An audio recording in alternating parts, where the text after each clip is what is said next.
All right. To say thank you to everybody for coming out today.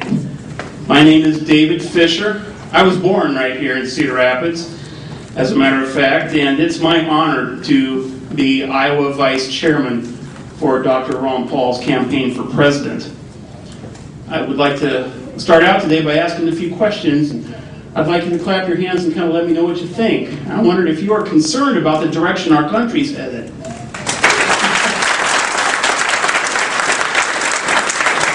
Me too. And do you love the constitutional principles that this country was founded on and think we need to get back to those principles?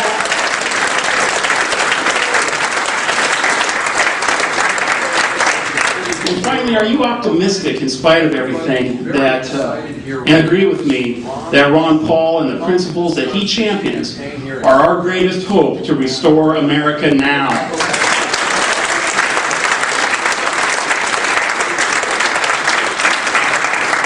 It's important for me to point out that there's a big party coming up. It's on Saturday, August 13th in Ames at the Republican Party's Iowa Straw Poll.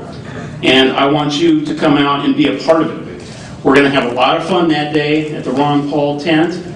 And with the votes we're going to cast that day for Ron Paul, we're going to send America a message. And I want you to be a part of this. I want you to step outside. If you haven't bought a ticket for the straw poll already, we're selling discounted tickets, only $10. There's transportation and an air-conditioned bus to get there if you want to do that. There'll be music and food. It's a great time. We're going to have a ball that day. I want to encourage everybody to get involved and get to Ames for that straw vote. And it's important that we turn out for that, because as Iowans, it's our job. It's our job. We have the privilege of being able to tell the rest of America which of these presidential candidates has the message that America needs to listen to. And Ron Paul is the right Republican with the right message at the right time. I want to point out, too, State Representative Kim Pearson is here today. If she could just stand and wave to the crowd. Representative Pearson is my state representative. She came along with us today. She has endorsed Congressman Paul's campaign for president, and it's great to have you with us today, Kim. Thank you. But now, what you all came for, the 12-term conservative Republican congressman from Texas, the visionary statesman that America needs in this time of crisis. He's the father of the Tea Party, a real Republican who will bring us the genuine promise of freedom and prosperity. He's the champion of the Constitution, Dr. Ron Paul. Good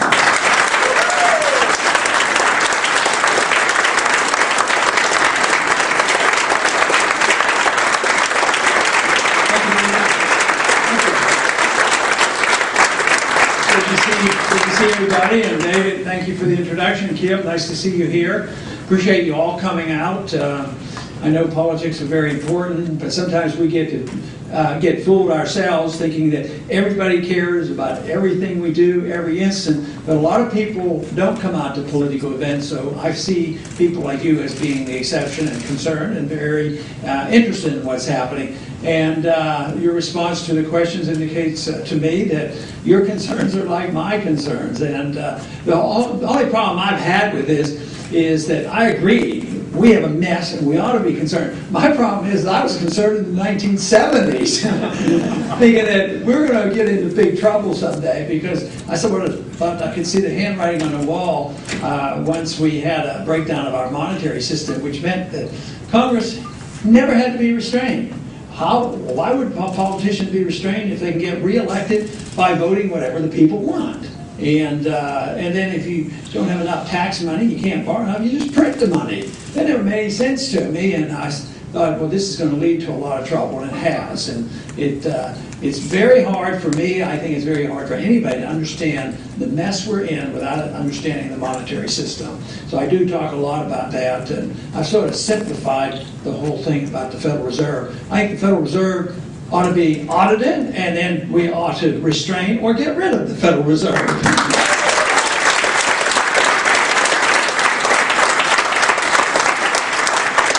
Because the inevitable results are here now. Over these many years, it's about 40 years since Bretton Woods broke down. That was when the last link to gold disappeared. But over that period of time, we did have recessions. They came and went, and yet the stimulation of more spending and more printing press money generally got us out of a recession. But we finally got to the point where productivity couldn't keep up. We've undermined our society and our system to such a point that we've had to live on borrowed money for the last 20 years or so. Now, we're the biggest debtor nation in the history of the world. We owe over $3 trillion.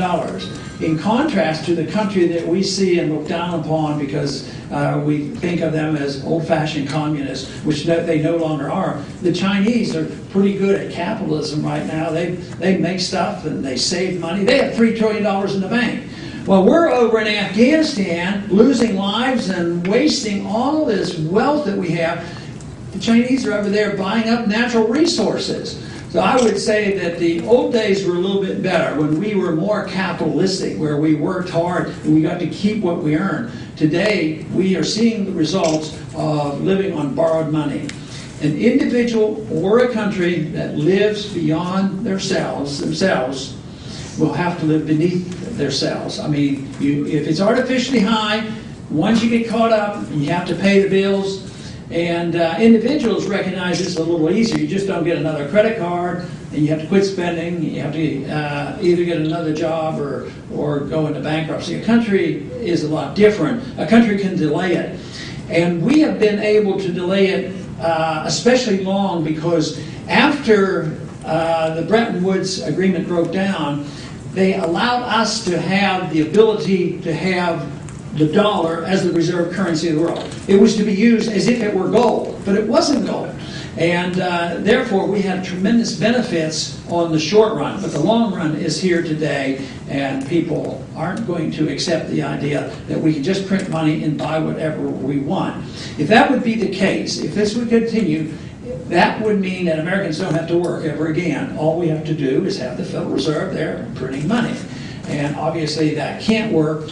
And my greatest concern in recent months has been, of course, what everybody else is talking about, and that is the debt impasse, in Washington, D.C. What are we going to do if we don't raise the debt limit? And we're at a point which is not unusual. It's happened many times before, when a government spends so much and gets in so much debt they can't pay it.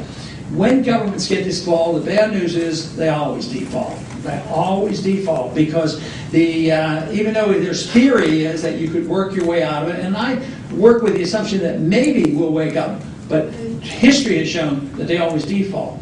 There's two ways of defaulting. One is the debt limit is not increased, and we quit spending, and there's not enough money to pay the people who owe, the bondholders. That's not going to happen. That will not happen. We will pay the bondholders, and that'll be a different problem. And that's the market. The market is always saying when there's out of balance of too much spending and too much debt, the laws of economics say we have to go back, withdraw and quit spending and go back to hard work and effort and savings. But what countries inevitably do, and what I believe we will do, and we're in the process of doing, and that is continue the printing presses. And then we pay off our debts with cheap money. If the government owes you $10,000 from a treasury bond, and after 10 years they give you your money, but what if it only buys $2,000 worth of goods? They've defaulted on $8,000. It's the purchasing power that counts. And this is what we're doing today. The governments will deceive you, but I don't believe the people are deceived. Right now, our government tells us that prices are going up at a rate of 2% a year. And they say, well, that's not too bad, and it's controllable. But when I talk to people, and when I look at the real figures, prices for the average person are going up more than 10%. And that is why people are really hurting, not only because of the weak economy, but because of the depreciation of the money. And one of the plans floating around in Washington today is addressing this, and that is it's a problem. So this changed the way we calculate the CPI. They did it 15 years ago, and that's why the old CPI says it's 10% inflation. The government says it's 2%. They're going to change it again. That's what their plan is, so that they don't have to increase benefits to Social Security beneficiaries. So if they don't increase the benefits, the dollar goes down in value, it's a real cut. So they're defaulting on the promises made. And that's going to be a big problem for all of us because it's going to cause a lot of anger. And yet we have to get back to a much sounder economy. I am convinced that you can't solve the problems we have today if you don't understand how we got there. It has to do with the business cycle. It has to do with the Federal Reserve. It has to do with spending too much. It has to do with too much borrowing, too much regulating, too much printing press money. And what have we done for the past 3 years?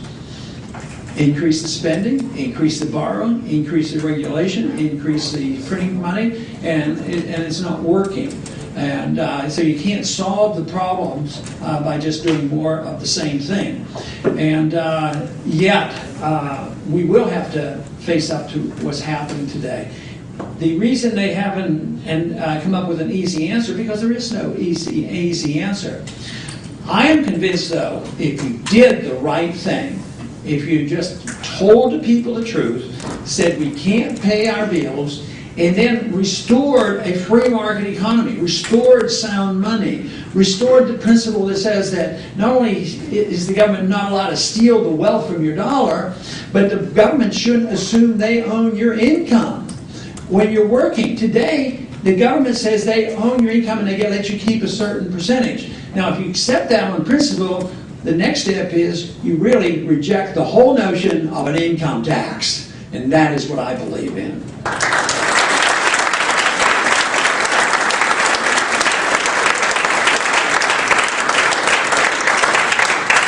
Most of the spending is always for good reasons. It's to help people that are in trouble and take care of people, even from cradle to grave. And then we go marching around the world to help other people and spread our goodness and do these wonderful things. So it's always well intended, so they say, but sometimes there are ulterior motives involved.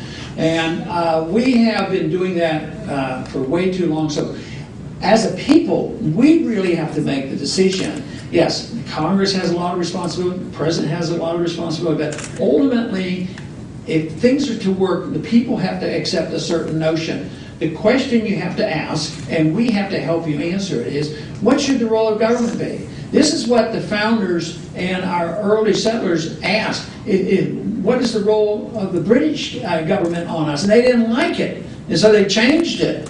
But for me, the role of government, personally as well as in the Constitution, the role of government is very limited. The role of government is to protect our freedoms. It's not any more complicated. Just protect our freedoms. Let we keep what we're in, keep the incentives there.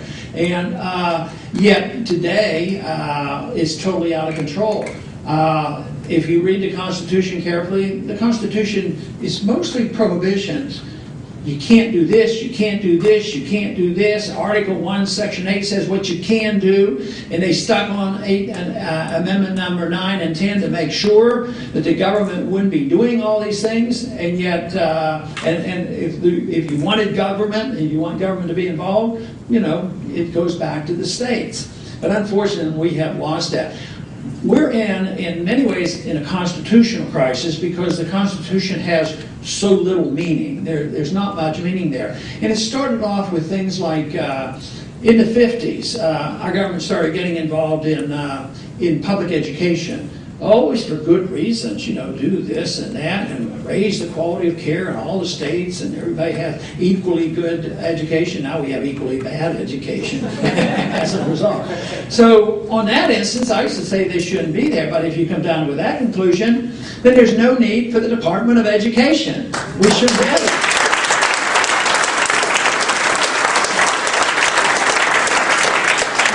And we could save a couple dollars there. Now, if you accept the notion, which, generally speaking, the Congress accepts it, there's no more effort, as there was when Ronald Reagan ran for the presidency in the 80s, to get rid of it. Nothing happened, we did. But if we are complacent, or if we accept that notion, then the big mistake is that it happened without amending the Constitution.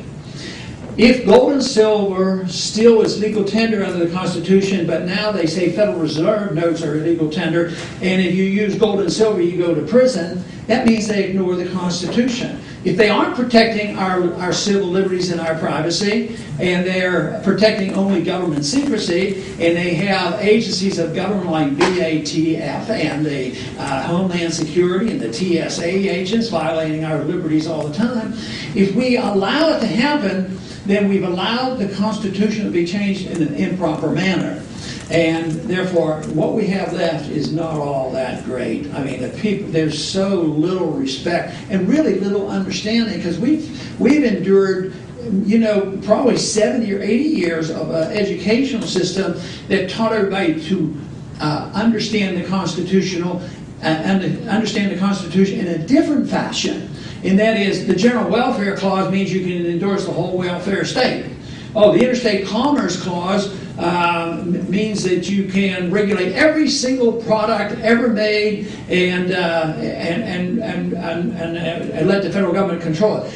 Just think of Boeing, thinking, you know, they've spent billions of dollars on a new plant in South Carolina. The Interstate Commerce Clause was originally written to make sure that you could have interstate commerce, a free trade zone, so to speak. So they spent $2 billion down there, and because the unions didn't want it, and that the president writes an executive order and prohibits it. Now that's what should be unconstitutional. He should be held accountable for that. So it is respect for the Constitution that is so vital. Now I think it was probably the greatest document written for a country and a people, but it was not perfect, and that's why the founders allowed us to amend it. But we're in a crisis now because we do way too much, even on foreign policy. There's no authority in there to say that we're supposed to be the policemen of the world, that we're supposed to be involved in entangling alliances. And you know, we're involved in too many entangling alliances. For instance, I would like to get out of the entangling alliance of the United Nations.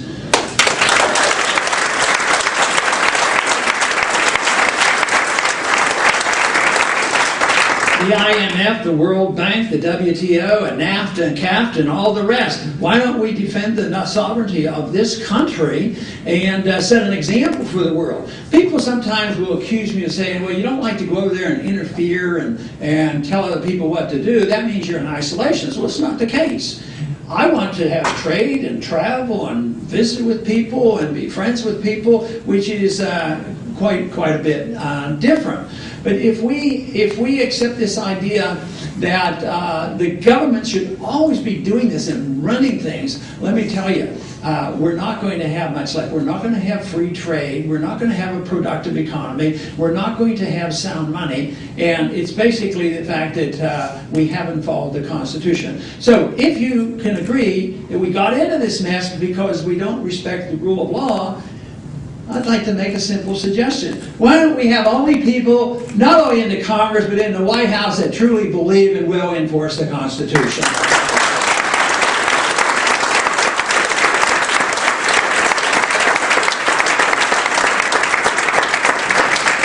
But there is no authority for us to be involved in wars around the world. You say, well, we have to do for our national defense. Well, if it's for our national defense, the founders thought about this. First, they said, under an attack, even in those days it was more important because the Congress wouldn't be in session. If our country is under attack, a president does have an obvious responsibility to do something. But then immediately, if it's a prolonged battle going on and you want to have a war, it's Congress that makes the decision. It's the people that make the decision. And that way, only Congress can declare the wars. Today we're in, I imagine, about 5 different wars, and they're ongoing, and even though they might make you think, or would like you to believe, that the Iraqi war is over, and there was a wonderful victory in Afghanistan. I think most people know we've been there 10 years, and there's not much of a victory. But we're in Pakistan, we're in Somalia, we're in Yemen, and we're very much involved in Libya, and our CIA is involved in Egypt. We're involved all over the places. We're in 130 countries. We have over 900 bases, and we're going broke. And they say, oh, well, we're getting ready to leave. Do you think do you think the people in charge right now are ready to leave Iraq and Afghanistan, even though they tell us that? They're building huge bases over there. We built an embassy in Baghdad. It's bigger than the Vatican. It cost $1 billion. I would suggest it would have been much better to spend that $1 billion back here at home is what we need.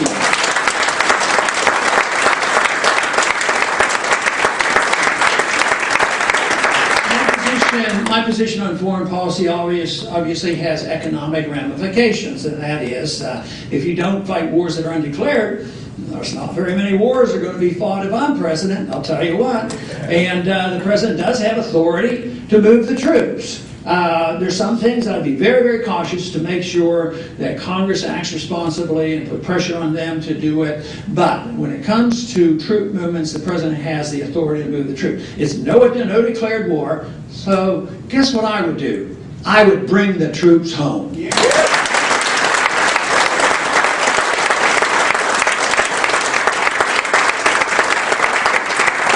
Somebody asked me the other day on TV, how long would that take? I said, as soon as we could get the ships there, we would come home. But just think of what would happen, even without, you don't, put everybody out of the military, but what you do is you bring them home. Just think how many dollars would be spent here. Germany likes us over there because we spend millions and millions of dollars, and over the years, billions of dollars. So we have troops there, we have them in the Middle East, we're in Japan, we're in South Korea, and we incessantly spend all this money overseas. And if I thought for a minute it would make us weaker, I would reconsider it. But I am convinced that us meddling and being in so many places contributes to our bankruptcy and actually weakens our national defense. So therefore, there's a lot of argument, the constitutional arguments, the moral arguments, as well as the military arguments of why we're at a point now that we have to change our foreign policy. And I think that's happening. I have sensed it. I mean, compared to 4 years ago, doing campaigning and debates, the attitude was different, but the American people are waking up and they realize that it makes no sense for us to continue to do this. And I'm delighted to know that in these last 4 years of the tremendous interest in the Federal Reserve System. Last year, by working together with the Republicans as well as the Democrats, transparency of the Fed is endorsed by 80% of the American people. And guess why? Because they've heard stories about what has happened. They created this huge bubble, and most people didn't fully understand how it happened, but they understood and got interested in what was going on with TARP funds and what the Federal Reserve was doing. The Federal Reserve pumped into the system $15 trillion. It's a huge amount of money, more than the Congress can do. So it's totally out of control. It's more powerful than the Congress when it comes to how much money they can spend. And 1/3 of what the Fed was involved in was bailing out foreign banks. I mean, just think of that, $5 trillion of that. And then what happens when you start thinking about who did they bail out of here at home? Did they bail you out? I mean, did they bail out your friends, or you heard stories? How many people have lost their jobs and lost their homes in this country? But who got bailed out? The very people who were ripping us off in a system that was intertwined with the Federal Reserve, who did all the speculating in the derivatives market, and they finally got to the point that they became worthless. And guess what? You bought them through the Federal Reserve. They back up your dollar. That's why the dollar's in big trouble, because it used to be gold and silver backed up the dollar. Then it used to be just treasury bills backed up the dollar. Now it's these worthless assets that are literally used to back up the dollar. And they got the bailout, and the other people lost a job. Now, one thing I'm always interested in doing is talking to the opposition or people who disagree that would consider themselves, from the left and want to help people, and I recognize how serious they are, and social programs and welfare programs, and I understand that completely. I also understand that the truly humanitarian system that really works is free markets. That's how you really take care of people. But the answer to those who are concerned about what I'm saying, say, you don't care enough about the people. Well, I'll tell you what we have here, can they be caring about the people? What about a program based on Federal Reserve inflation plus affirmative action programs that everybody gets a house, no down payments, and they can borrow against it, and then the bubble bursts, they lose their job and they lose their houses. How can that be beneficial at the same time the system has bailed out the rich? And then they come along and say, well, we have to have medical care for everybody. Well, both Republican and Democratic leadership have followed the same path, and that is to keep building more government involvement. Have the corporations, the insurance companies, and the drug companies, the health management companies, they're the ones who are in between the doctor and the patient. So all those monies, plus the bureaucrats in Washington, that's where all the money goes, and that's why it's so expensive, and then it interferes. Of course, my strong objection to that when practicing was the fact that it interfered with my decision making, and therefore I wouldn't participate in it, because I think good medicine is a doctor-patient relationship. But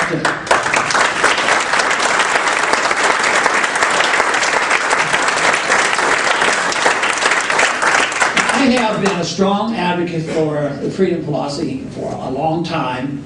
I think the time is better now than it's ever been in the 30 years or so. Matter of fact, for many years I worked on the assumption that not too many people would even notice, and even my voting record for a long time they didn't notice. But now people do. They say, you know, he's taking these stands, and sometimes even voted by myself, 434 to 1, you know, to show that there was a certain position to take when it comes to these issues. But the time is so ripe for this, because more and more people are waking up. So we have two sides going on. Everybody's worried. Everybody knows there's a problem. But one half is extremely worried because they have always been on the receiving end, and they don't see this as thank you very much for helping me out. I need help. I need to get back on my feet again. Many of them believe it's an entitlement. They believe they have a right to this, and they have a right to your money, and therefore government is supposed to tax you in order to take care of the other. The other half now is recognizing this, that the system has gotten out of control. We've had too much government, and the solution is turning it back to the people. Let the people assume responsibility for themselves. And that's a system that I believe in, because I do not believe for a minute that government has the knowledge. People in Washington and in government, it's based on those who want to run things. The reason why I see fallacy is for two reasons. One is that government can't know what you want and what's best for you in the social sense or the economic sense. There's no way I can know your desires. But I know that freedom would allow you to make your own decision on how you spend your money and how you want to run your life.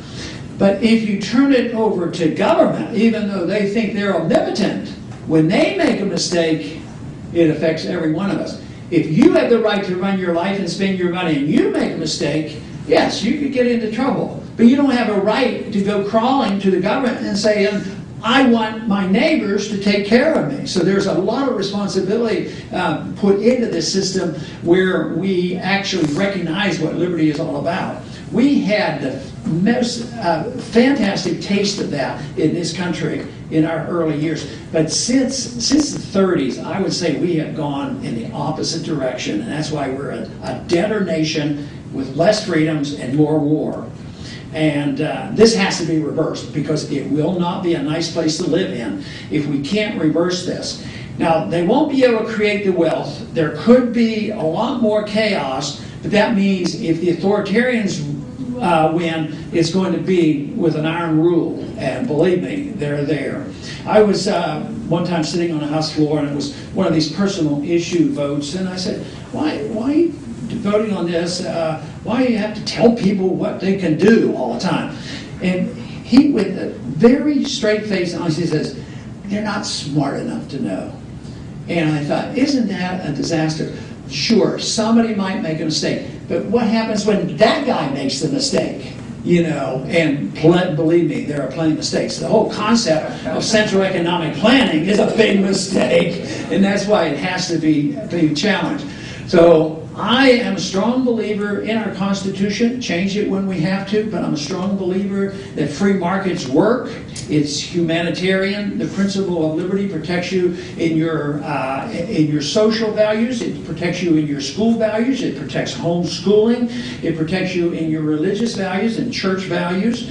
And at the same time, it means that the government is restrained from fighting these undeclared, unwinnable, constant wars that are bankrupting us. If we accept that whole package of what individual liberty is all about in the tradition of America, not accepting the idea that we go back to some dark age. Freedom is a new idea. It's been barely tested, but we go back at least to when we had a fair amount of it and an understanding and build on that. I don't doubt for a minute that we could come out of this rather quickly. Just like an individual, if they declare bankruptcy, they might have a bad year. But if they go back to work and work hard and can keep what they earn, we could work our way out of this. But the key to it is understanding and protecting liberty and understanding the limited role for government to protect markets, to protect sound money and contracts and property rights. This is what the government is supposed to be doing, but unfortunately now our government is doing the opposite. So I ask you to consider these views very seriously. Hopefully you can join me in this campaign. Certainly we're anxious to get as many people to come to Ames. Ames voting is going to be crucial in what we do. It's a national recognized straw vote. If we do badly there, it will not be a good message for liberty, and it will not be a good message for my enthusiasm, because I'll be unhappy if I come in last. So please don't let that happen. But there's every reason to believe that things are going quite well. And you could help a lot. If you believe in what we're doing, come to Ames, vote, and bring some people, and we'll send a message that will be heard around this country. Thank you very much.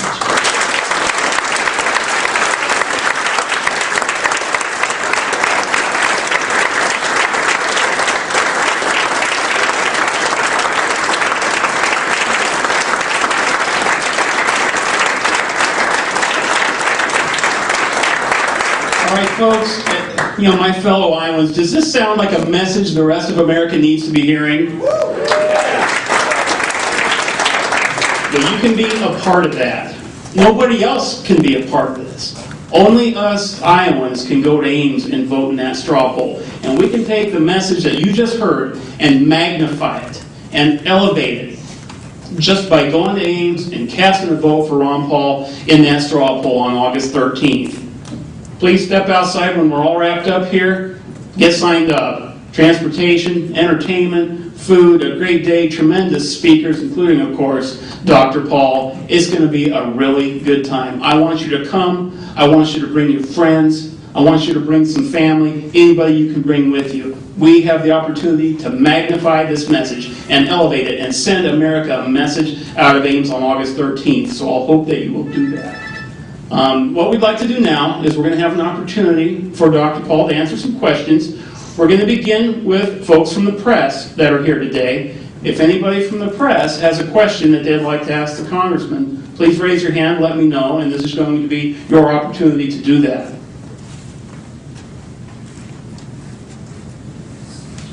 All right, how about the rest of the audience? Would anybody... Oh, there you go.